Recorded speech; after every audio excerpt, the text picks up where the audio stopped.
Hi guys, so with all the updates happening in this case over the past few days, especially with the Laundrie lawyer Steven Bertolino talking to Ashley Banfield of News Nation on Friday night, that was kind of a bombshell interview. It was 45 minutes long, and I think since then there's just been a lot of confusion and back and forth about how the search for Brian was handled, and I wanted to just dig into a timeline that's specific to the dates of September 11th to approximately September 22nd. Now, obviously, the dates before that are super important, and dates after that are super important. It was almost a month after the end of that timeline that Brian's remains were found. But I'm focusing on this particular amount of time because I think in light of Bertolino's recent comments, it really kind of changes some things.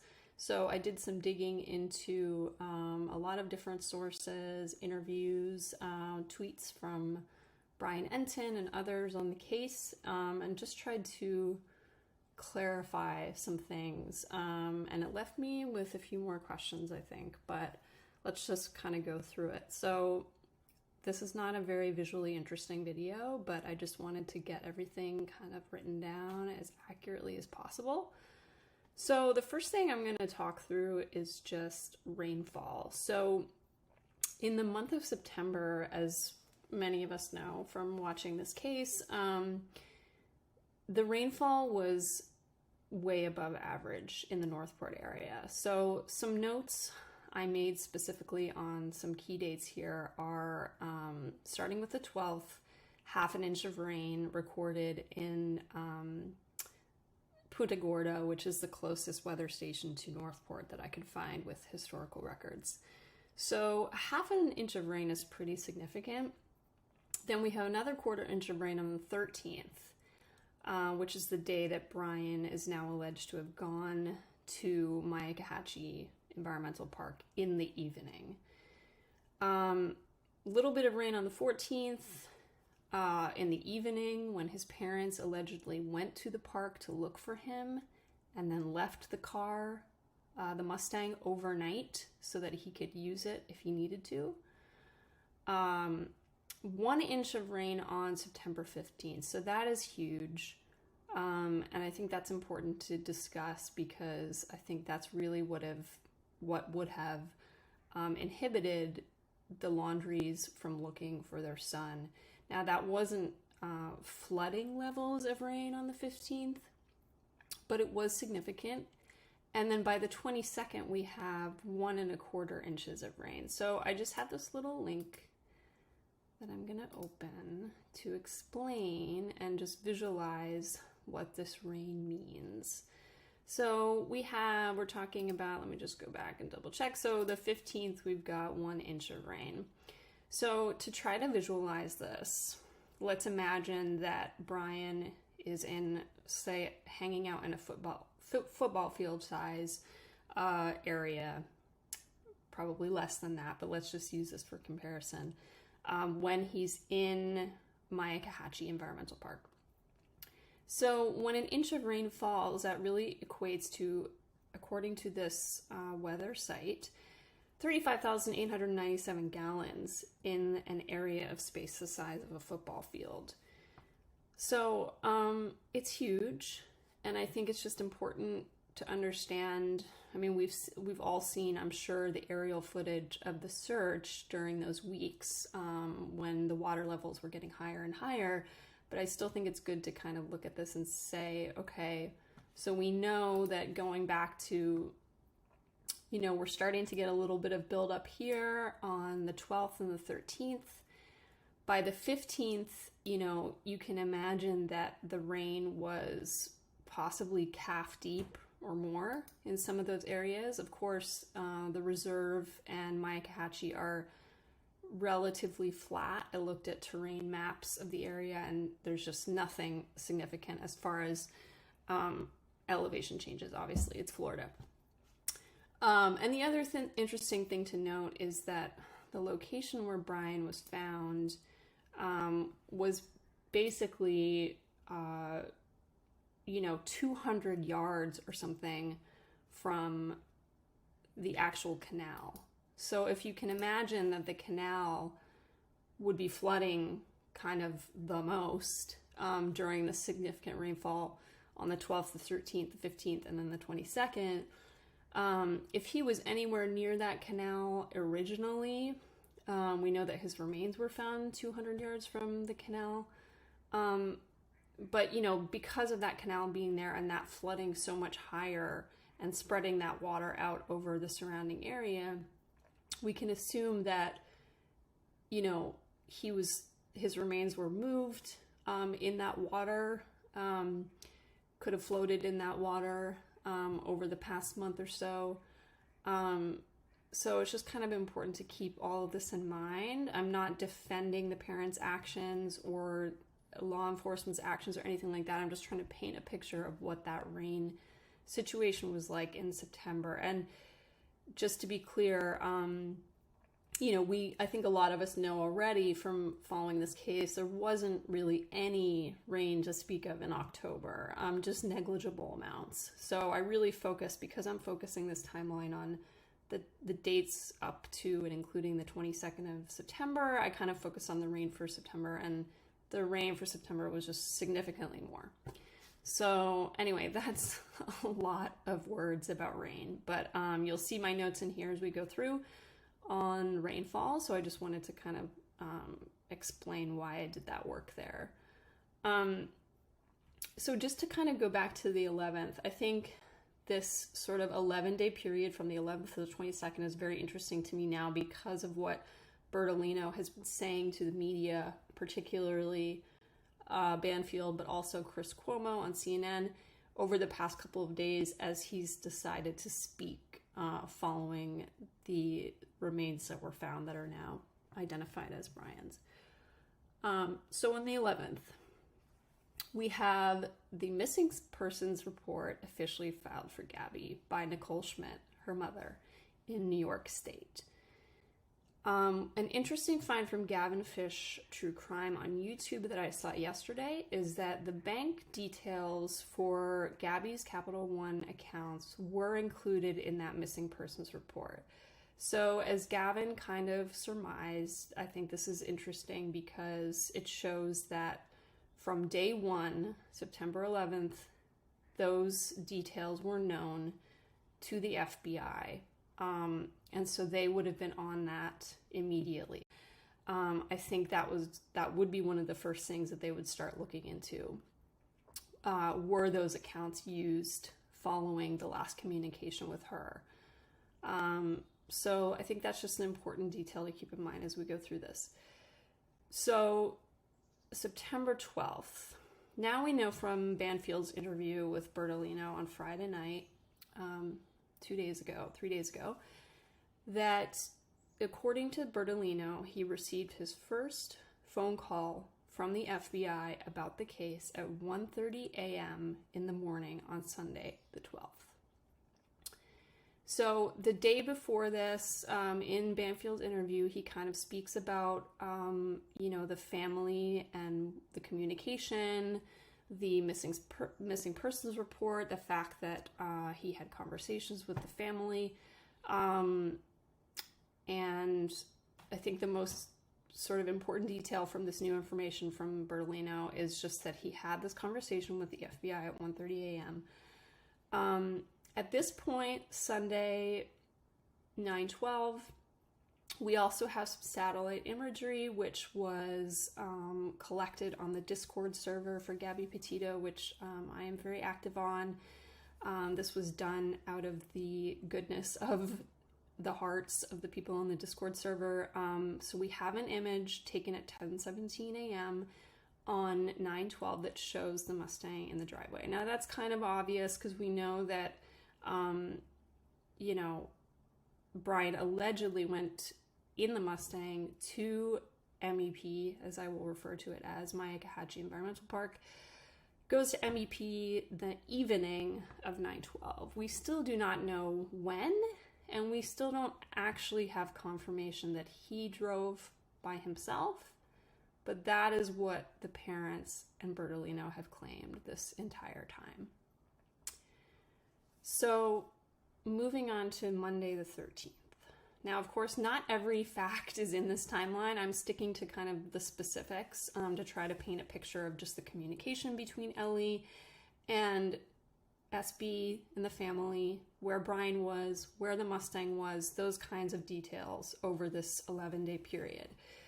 So on the 13th, we have a little bit of rain.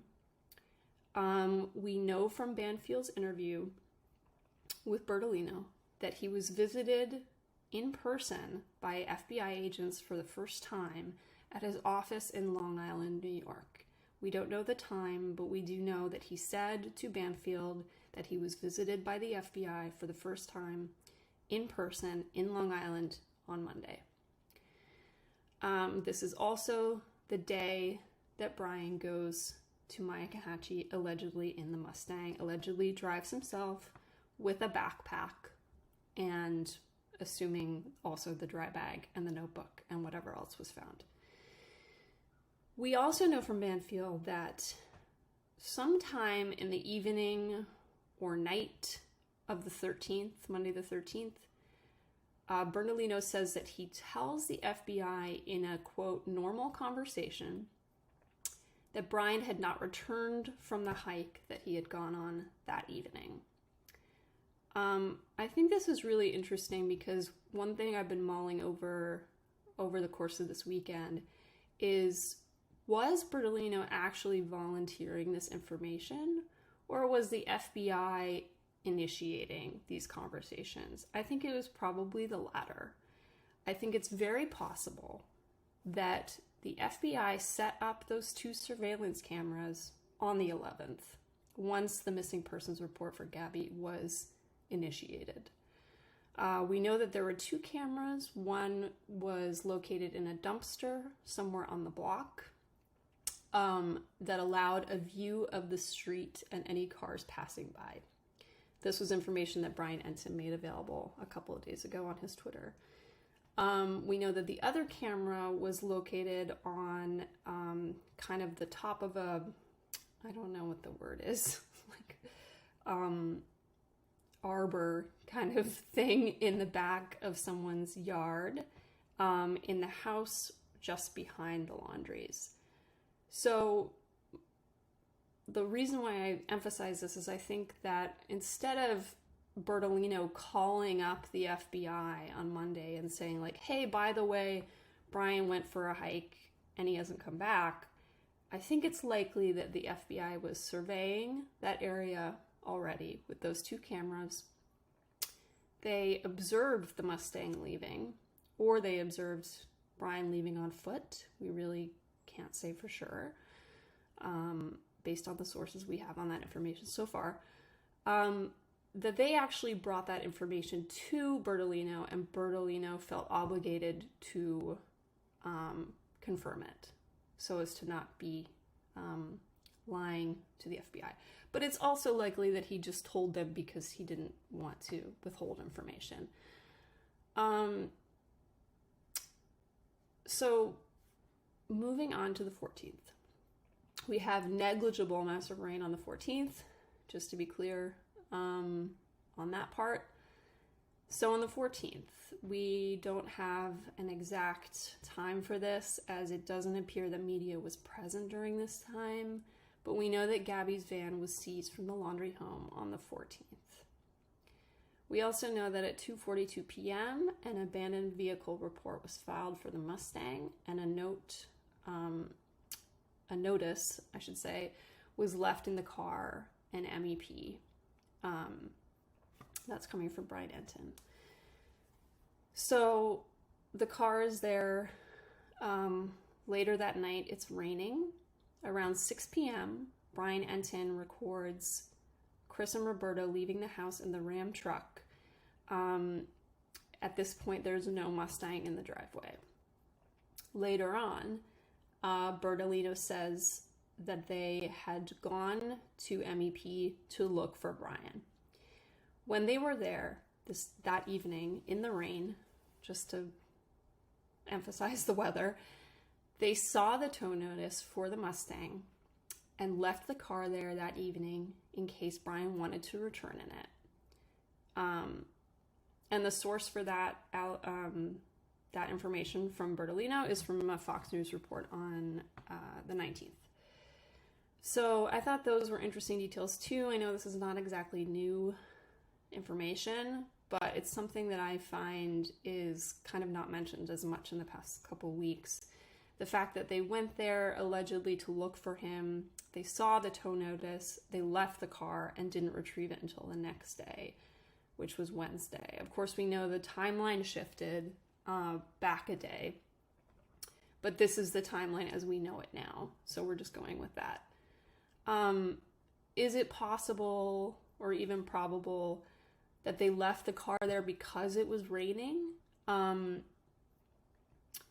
They were only there for about 45 minutes that evening, and we know that because there is more footage of Brian Entin in his evening broadcast, his first evening broadcast on News Nation, where we can see that the Mustang is not in the driveway. The truck is at home, parked in the Mustang spot, and the interior house lights are on. This was approximately 6:45 p.m. that this tweet, let's just look at it for a second for some visual interest.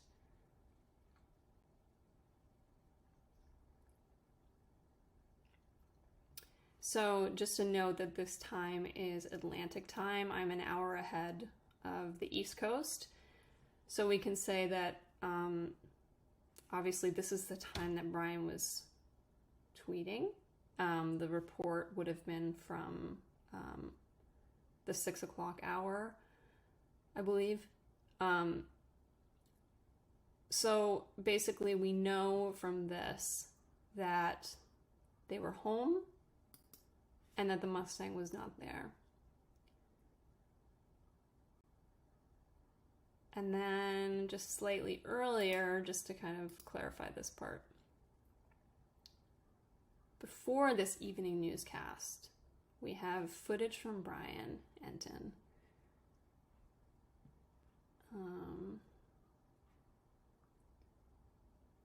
Yes, here it is.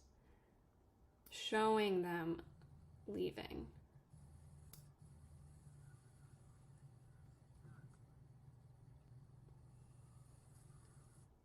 Sorry, I'm gonna find another, there's a better video for this. Okay, here it is, yeah. That was actually taken at the time. So,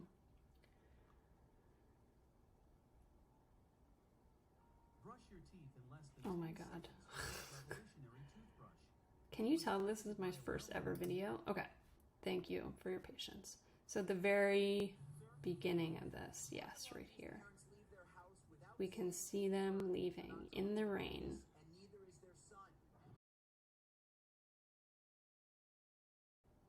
It was approximately 6 p.m. that they're leaving in the Ram truck. And then 6:45 in his first newscast of the evening, his first tweet of that newscast, we see no Mustang in the driveway, truck at home.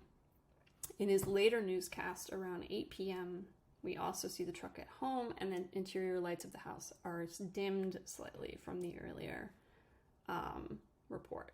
10:15 or 10:51 p.m. again, Brian Entin is on Banfield, and we see no Mustang, truck is at home, and the interior house lights are off. So from all these tweets and kind of sources, my conclusion is obviously that they went out looking for him. It was a brief period of time that they were gone, maybe an hour.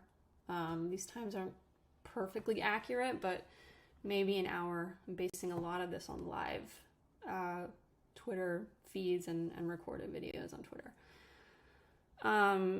So we know that happened. So the Wednesday the 15th, we get 1 inch of rainfall in Northport. This is the largest amount of rain in one day for the month of September until the 22nd, when we have 1.5 inches of rain. So this amount of rain would obviously impede considerably the search for Brian, and it is my personal opinion that Brian was already deceased by the 15th.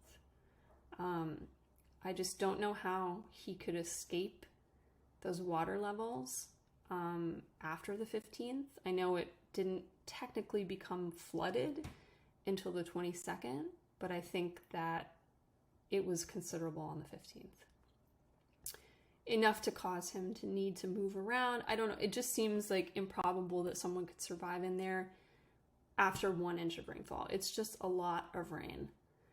So anyway, the morning of the 15th, there is footage from Fox News that shows that at some point in the morning, according to Fox News, it was the morning, law enforcement is walking in the neighborhood outside, on the street, outside the laundries,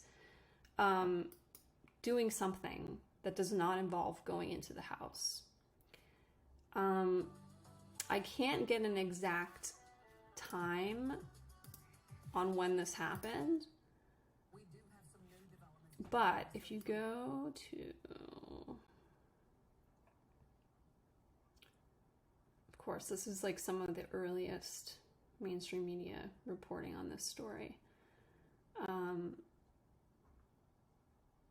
But we're starting to see the media at the house around this time, obviously.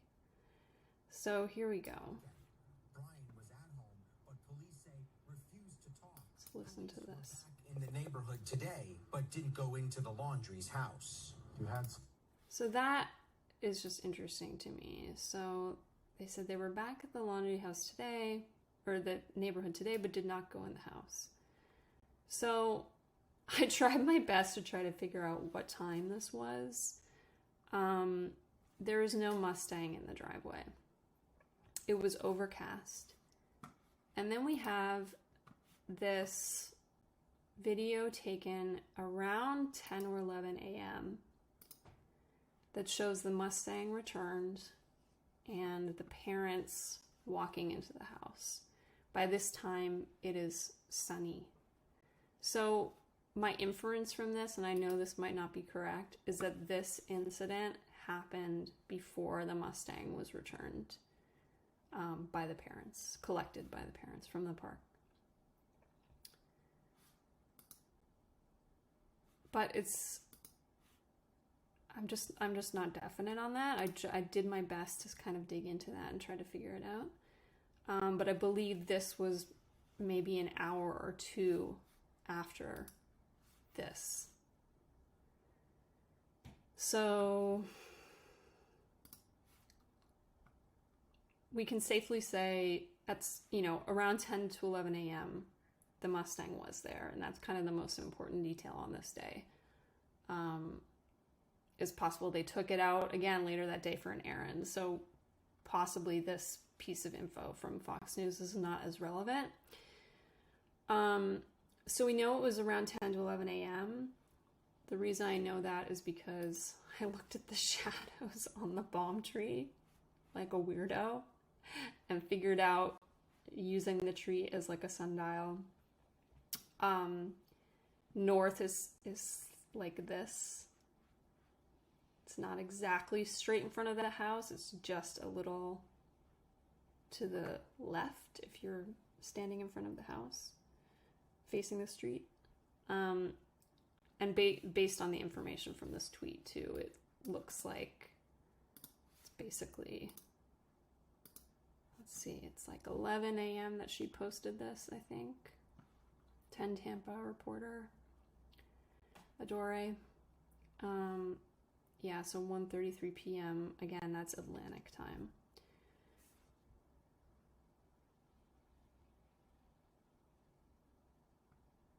Yeah, and she's got this earlier photo too, because she was on scene, and that's at 12:41, which is really 11:41 Eastern time, just to clarify that.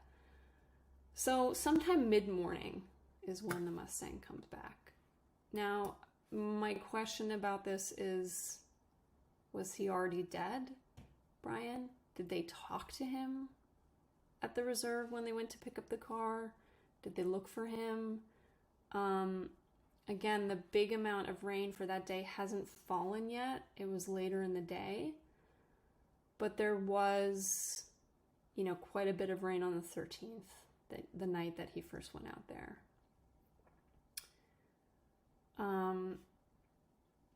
Interesting, though, that they collected it so early in the morning on Wednesday. I think that is kind of telling. So early in the afternoon on the 15th, nppd holds a press conference in which Josh Taylor states there is currently no search warrant on the home of Brian Laundrie's parents. When asked if he knows where Brian is, Taylor says it's minute by minute. At the moment, no, I do not. And of course, these are the sort of black hole days in which NPPD is now alleging that they did not know the information from Bertolino and the FBI that Brian had not returned from that hike. So also in the afternoon, early evening on the 15th, Brian Enton and other media sources start to release the written police report from Moab, the traffic stop on the August 12th, start to release that on Twitter and kind of go through it in a very detailed way. I think this is important because if Brian was still alive at that point and he had a way of knowing about this, either through his phone or through his parents or Bertolino or whatever, that information could have really scared him. To know that the Moab report was now coming out to the public. And just to underscore the thing about the Mustang is seen in the driveway again at 5:50-ish in the evening in a tweet from Brian Enton. So again, we know the Mustang was retrieved mid-morning on Wednesday, and it's seen again in the driveway that evening. And that information, of course, became crucial later when, Bertolino ended up retracting his initial statement and saying that it was Monday night that Brian went to Mayakahatchee. So Thursday, September 16th, we have 1/4 inch of rain in Northport area. Not insignificant, but not huge either. This is the morning that Moab releases the first video of the body cam footage from August 12th. The first officer's camera. Later, the second one came out, but this is the first video, and this is really when this case starts to reach national and international attention. At noon that day, the Petitos hold a press conference alongside NPPD and the FBI. The FBI at this point is in a supporting capacity, and Brian Enton covered that on Twitter.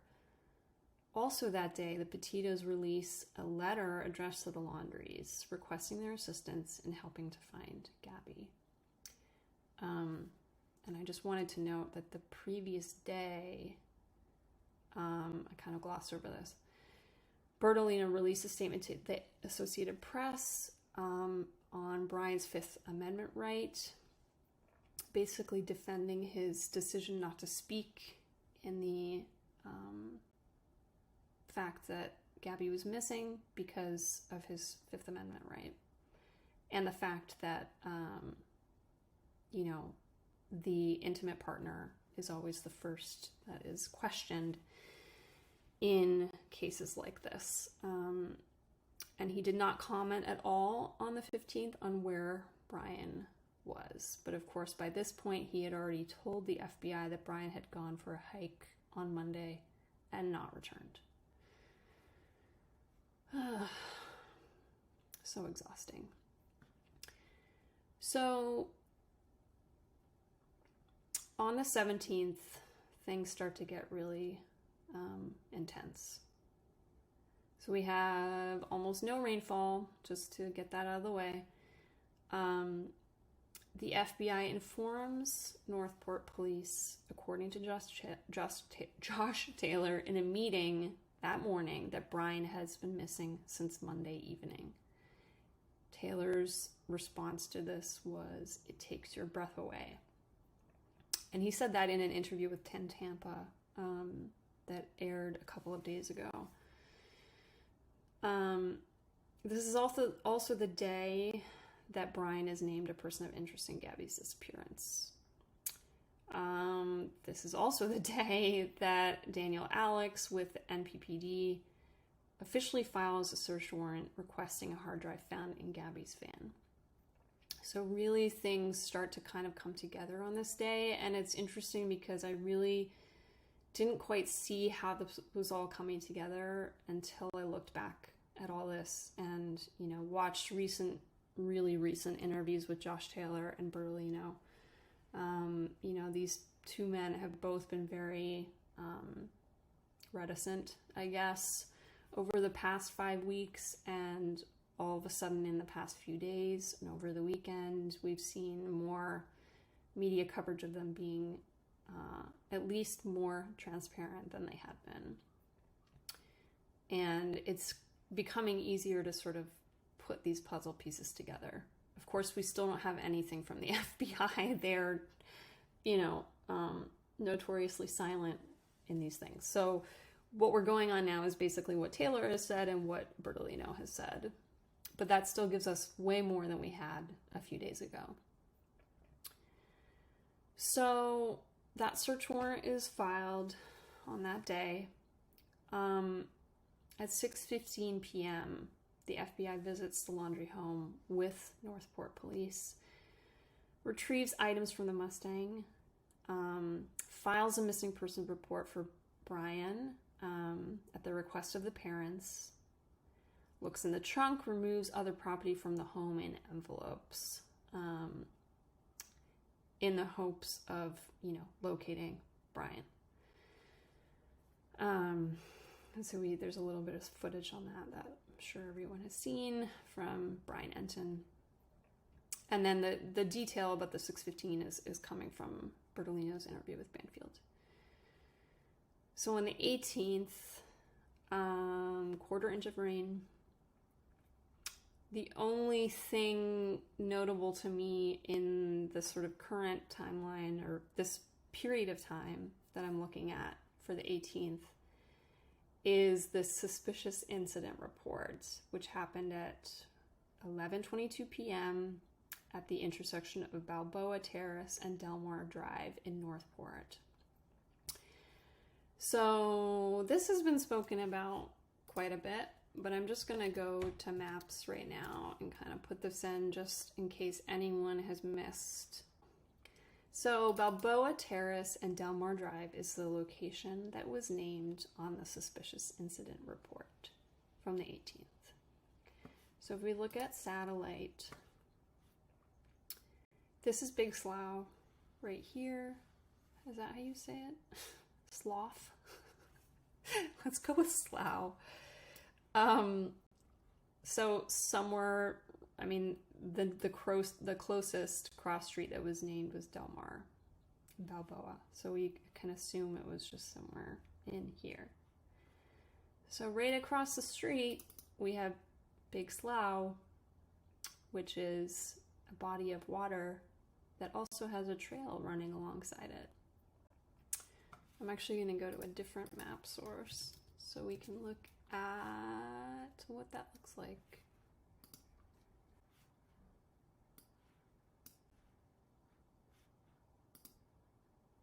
So I'm trying to, yeah, so you can kind of see in here, there's this path or like walking trail or biking trail that runs along Big Slough.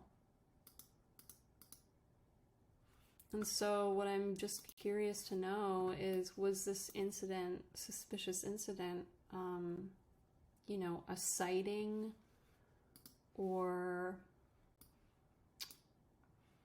you know, someone overheard an argument, gunshot, did someone spot a car that looked familiar? Did someone spot Brian kind of loitering? Or someone who looked like Brian? It's just interesting. I mean, I don't want to be all tinfoil hat about this because I'm really not that kind of person. But it is interesting that you can see the kind of trail going through here. It goes under the highway, and you can basically go right into Maigahatchee from Big Slough. And to get to Big Slough is only about a mile walk from Wabasso Avenue, where Brian lived. So, you know, this has been floated around a little bit, you know, on various sources, Reddit, not for weeks, but it's just something that struck me as interesting, that location specifically, because you can imagine that potentially, you know, if Brian was still alive on the 18th, was he hanging out along the water here? Please ignore this. That is not what, this is where the incident report was filed, at this corner. You know, was he camping in here? I mean, who knows? It's just an interesting, like, kind of potential red herring. Of course, we don't know what that incident report says because the entire thing is redacted. Even the police code in that is redacted, so you can't actually see any details about, you know, what that was about. Could have been a noise complaint, suspicious vehicle reported by someone who lived on that street. I mean, it just could be any number of things. From the relatively innocent to something kind of more shocking, like a gunshot or something like that. Anyway, so moving on. September 19th, no rain. This was obviously a very, very, very heavy day for everyone following this case. And of course, Gabby's family. Search and rescue, huge operation out there to find Gabby. KSL TV noted in their reporting they were one of the, or perhaps the only local news source that had a chopper flying during that search. According to them, covered, possibly with a blanket, with a pair of hiking boots nearby. Thought that was, I don't see this mentioned very much, but KSL TV did report that, and they are kind of on the ground out of Salt Lake City. So obviously that was the biggest development in many days, probably, in this case. The 20th, approximately 11 a.m., a Monday, FBI enters the Laundrie home, declaring it a crime scene, and spends several hours removing items from the home in boxes to aid in the search for Brian Laundrie. Of course, we know that by this point, the arrest warrant for the debit card fraud had not been released yet, but was likely in the works already. I mean, definitely. Because they would have known very, very early on about her Capital One accounts. So, you know, that was a huge day in this case as well. They were there for hours, boxes and boxes and boxes of stuff removed. It did rain a little bit that day, for what it's worth. And around 2 p.m., according to Brian Enton on Twitter and some other media sources, the Mustang is seen being towed from the Laundrie residence. So 9/21, Tuesday, is the day that Brent Blue, the Teton County coroner, confirms that the remains found were Gabby's. Obviously, I said Gabby's remains earlier because we now know it was, but this was the day that they were officially confirmed to be hers, and the initial manner of death was ruled a homicide. On the 22nd is the day that the federal arrest warrant was issued for Brian Laundrie. And this was pursuant to a federal grand jury indictment for the unauthorized use of a debit card on dates around and including August 30th, 31st, and September 1st. The total amount of the funds accessed or used for purchase was greater than $1,000 and crossed several state lines. Now, that's all my wording, but we all kind of know this already. I'm just getting it out there. And the source for that news report was ABC 7. So the 23rd, 10 a.m. approximately, we see the Laundries returning home with the Mustang driven by Roberta and the truck driven by Christopher. So, the Mustang was seized on the 20th and it was returned to them on the 23rd. What's interesting about the Mustang, I know it was a few years old. I think it was something like 2014, maybe 2012. But in taking that Mustang for 3 days, it's very possible that the Mustang had data within its computers and or GPS system that would allow law enforcement to kind of track some data involving where the car had been, as well as kind of the other forensics of just searching the car for anything else that might be relevant to the case.